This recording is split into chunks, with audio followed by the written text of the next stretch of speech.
Welcome. This will be the best business and personal experience of your lives on Long Island. You have made the wise choice.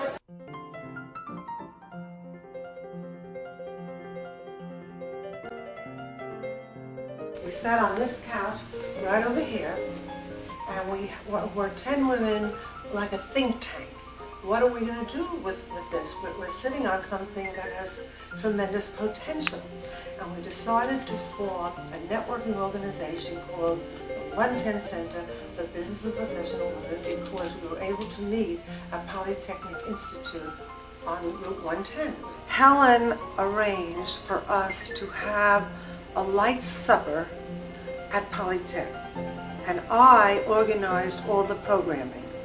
Francine Berger was the first speaker who gave the seminar on assertiveness training at the very first meeting of the center. And it just kept growing because nobody else was doing anything like that on Long Island. We also decided we should honor outstanding women achievers, and everybody who was involved should put in some names. It was the most magnificent teamwork. Helen and I were a perfect team, and we had a marvelous board of directors. Networking, which was hardly very well known at that time, was really what this was all about.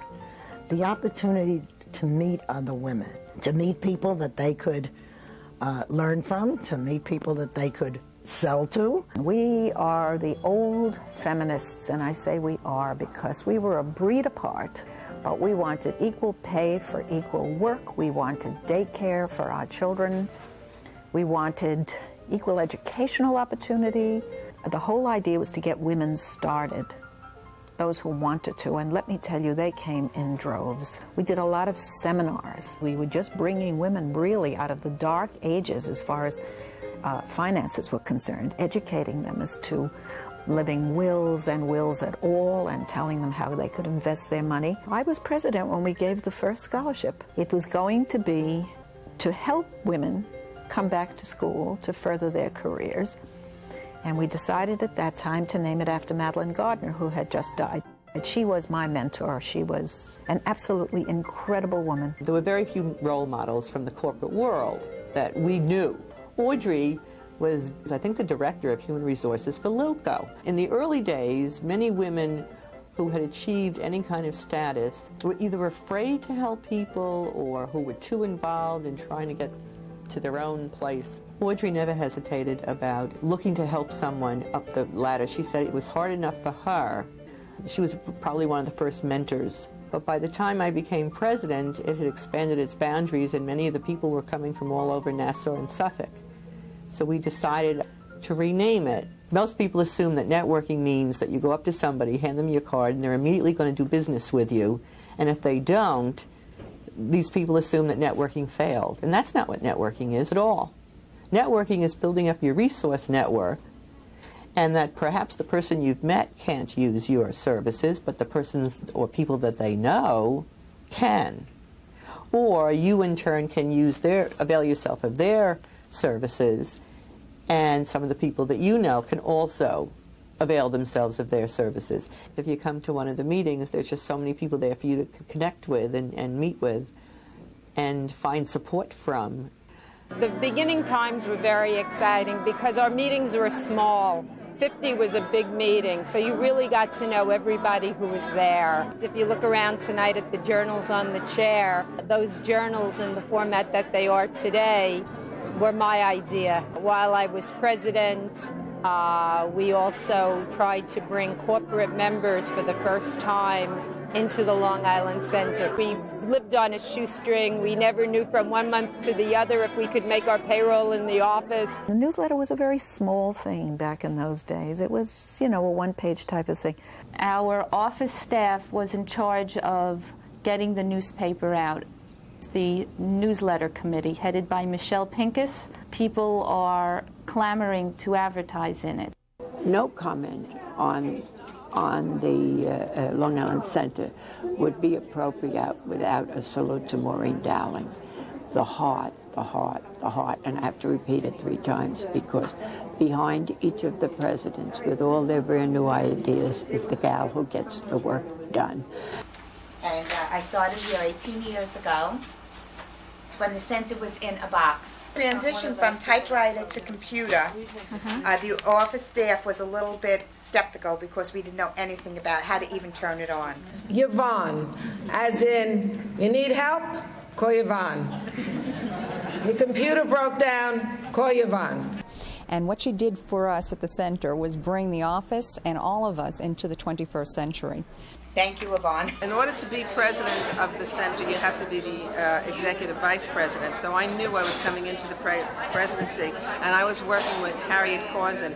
She kind of broke it to me, this was during her presidency, that I'd be doing a lot of work as the executive vice president because she was going to law school. And as executive vice president, I thought it was a nice way to raise money for our scholarships and get to see everybody's legs. After my presidency, I started to believe the things I was saying, and I have never been as busy professionally as I am right now. And then we ventured out to encourage the corporations of Long Island to participate in the Take Our Daughters to Work Day program. And we engaged Marie Wilson to come on out early on in February before the April date.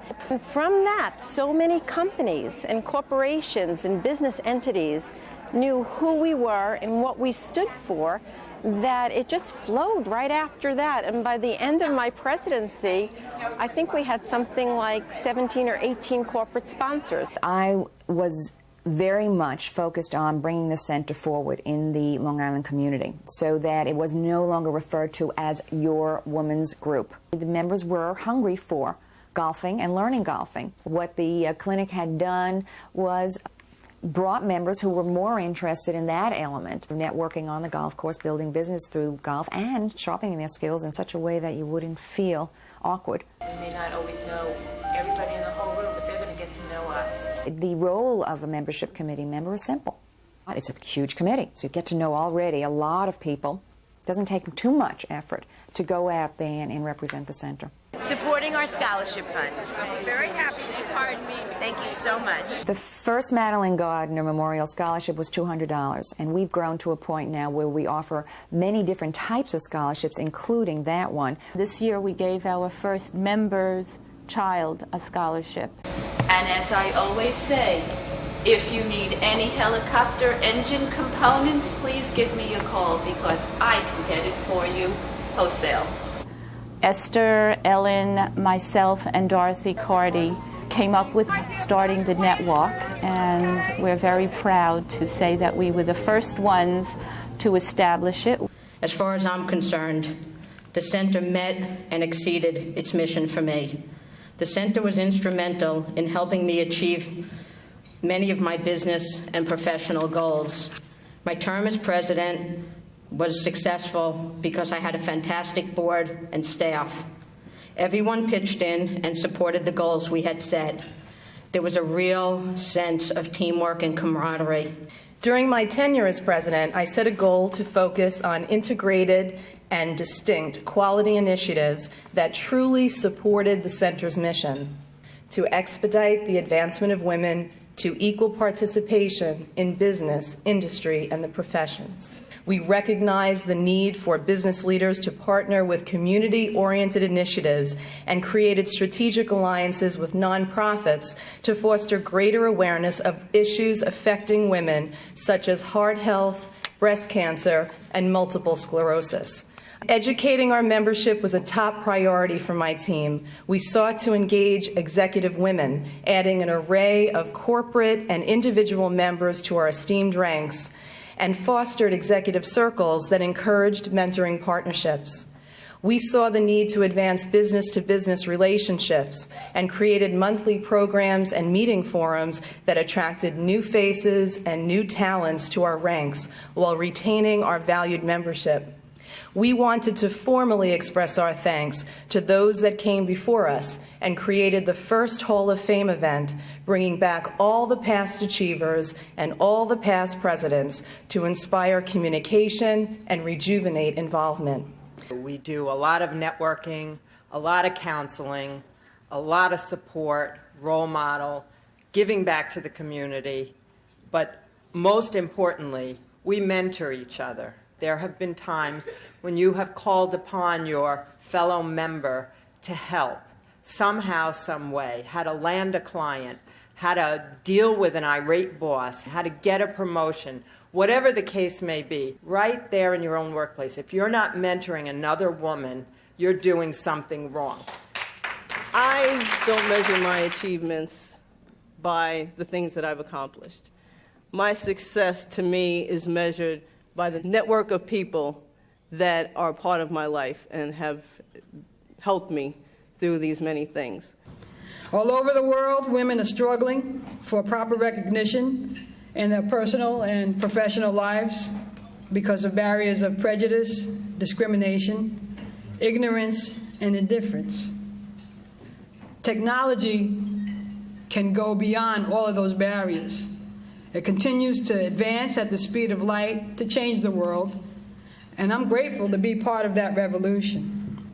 My goal is to help women to harness that power, to use technology, to give people the tools that they need to use and make their lives better. And we've grown so much.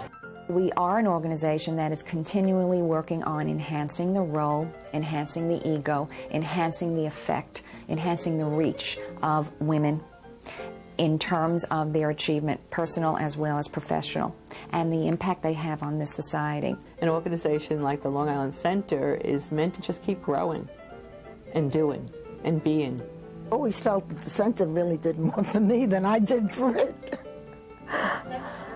And I think that that must have been what all the other women felt.